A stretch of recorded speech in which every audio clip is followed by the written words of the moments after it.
Okay. So book I'm reading is called Nail Soup. It's by Osborne.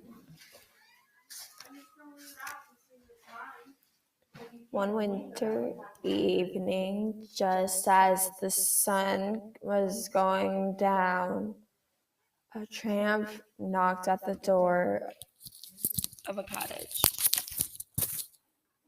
and asked for shelter.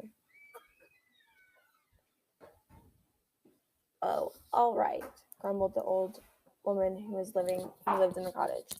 Don't expect any food though, because my cupboard's as bare as a baby's bottom. The tramp sat by the fire, feeling cold and hungry. Then he had an idea. Smiling, he took an old nail from his pocket. This here is a magic nail, he said. Last night it made the best soup I've ever tasted. Nail soup. I've never heard anything so stupid in all my born days, said the woman with a scowl. It's true, the tramp continued. All I did was to boil it in a saucepan. Do you want to try some? Though the woman was far from convinced, she decided she'd play along. Go on, then, she said, but you'll have to show me how to do it. Right, first we need a cooking pot, half full of water, said the tramp. The woman fetched one, and the tramp put it on the stove. Then he dropped in the nail, and said, Now we trust that all your rust will make a tasty soup for us. Then he sat down and waited. After a while, the woman became curious and peeped in the pot. Last night I added some salt and pepper. It made an ordinary soup into a good soup, said the tramp. The old woman went to her cupboard, fetched the salt and pepper, and put some into the water. After a few more minutes, she looked at the pot. Pity you don't have any food, said the tramp, stroking his chin. A single onion would make a very good soup. Very good. I'm sure I could find one, said the woman, her curiosity growing stronger. She went and looked in the larder. As she opened the door, the tramp saw the shelves, so that inside the shelves were groaning under the weight of all kinds of foods. Why, you mean old things, the tramp turned himself. He stood for a while, silently stirring the onion into the soup. Then he said, It's a shame you haven't got any carrots and potatoes to go with the onion, or a parsnip.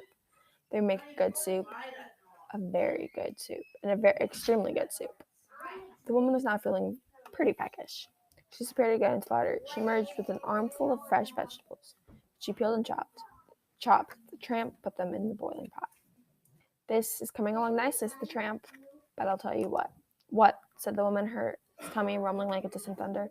Some tender lean meat would make an extremely good soup, amazingly good.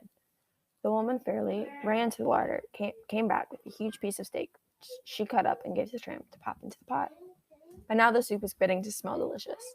Tramp said, Pity to have to eat such an amazingly good soup at such an amazingly bare table. I always think food tastes better when a table is properly laid, don't you? Of course, said the woman. So, not once to spoil the soup, she fetched her best tablecloth and spread it on the table. Then she got out china soup bowls and shiny silver spoons and even some candlesticks with white candles. The tramp stirred the soup for a bit longer. Shame we have no food in the house, because some bread would make an amazingly good soup, simply super.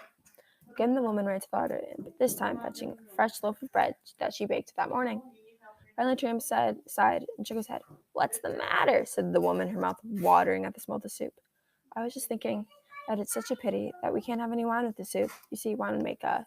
But the woman wasn't listening. I'm sure I could find some wine somewhere, she said, rushing into her cellar. She brought back a fine-looking old bottle and two of her finest glasses. Now I think the soup is just about ready, said the tramp, carefully removing the nail and putting it back in his pocket. And then they sat down and had an absolute feast. When she finished, the old woman declared it was the best soup she had ever tasted.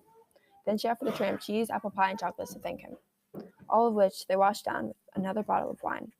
Then they told each other stories and jokes, and the candles had burned themselves out. The old woman gave the tramp her bed to sleep in. She dozed off in her chair. And there were no prizes for guessing what they dreamed about, but simply super nail soup. The end.